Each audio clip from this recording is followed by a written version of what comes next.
নমস্কার বন্ধুরা, আপনাদের সোমা কিচেনে স্বাগত জানাচ্ছি। আমি আপনাদের সঙ্গে আজ মোমোজ বানিয়ে শেয়ার করব। আমার বাচ্চারা বলছে কি, মা মোমোজ বানাও না, বাজারের মোমোজ খাই তো, তুমি একটু বাড়ি বানাও তো, কেমন লাগে খেয়ে দেখি। তাই আপনাদের সঙ্গে শেয়ার করছি। আপনারা দেখবেন, ভিডিওটা ভালো লাগলে সাবস্ক্রাইব কমেন্ট করবেন। আমি পুরের জন্য যে বাঁধাকপি একদম মিহি করে কুচিয়েছি, গাজর গ্রেট করে নিয়েছি, পেঁয়াজও গ্রেট করা, ক্যাপসিকাম গ্রেট করা, আর সয়াবিন সিদ্ধ করে ভালো করে ছোট ছোট করে কেটে নিয়েছি। এগুলোকে আমি এখন পুরো ভেজে নরম করে নেব।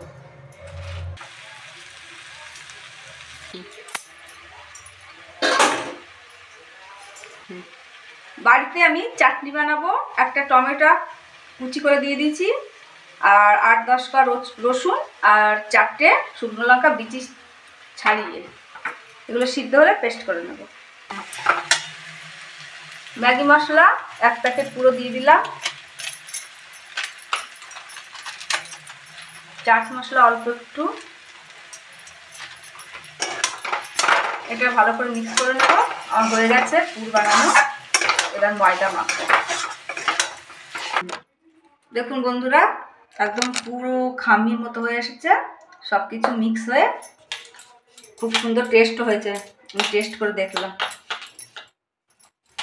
এই যে ময়দা মাখছি, নুন মিশিয়ে নিয়েছি। এবার জল দিয়ে অল্প অল্প জল দিয়ে দিয়ে মাখবো ময়দাটা ঠিক করে।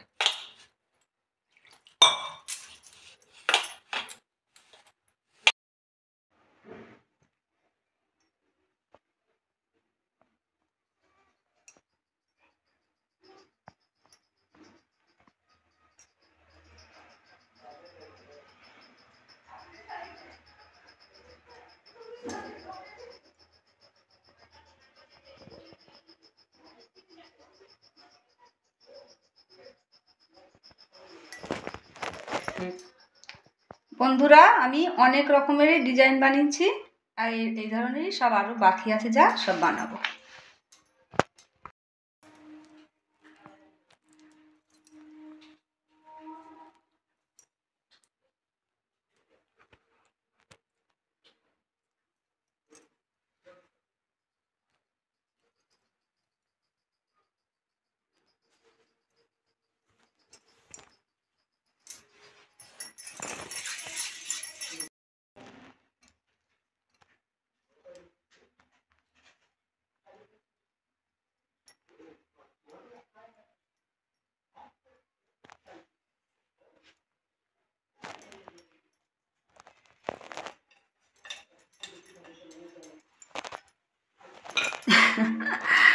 গোলাপ ফুলও আর জবও দুটোই হয়েছে। বন্ধুরা, এইগুলো হলে আবার বাদ বাকিগুলো দেবো। এর উপর থালা চাপা দিয়ে দেবো, আমি পুরো ভাপে সিদ্ধ হয়ে গেছে। এবার আমি সব নামিয়ে নেব।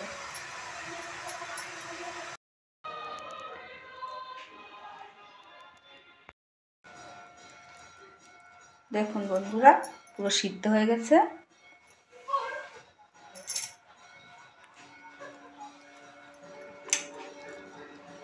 Heavy tasty. আমি যে চাটনি বানিয়েছিলাম, এই যে চাটনিটা, রসুন, টমেটো, শুকনো লঙ্কা সিদ্ধ করে নুন দিয়ে চাটনি পেশা, টক ঝাল।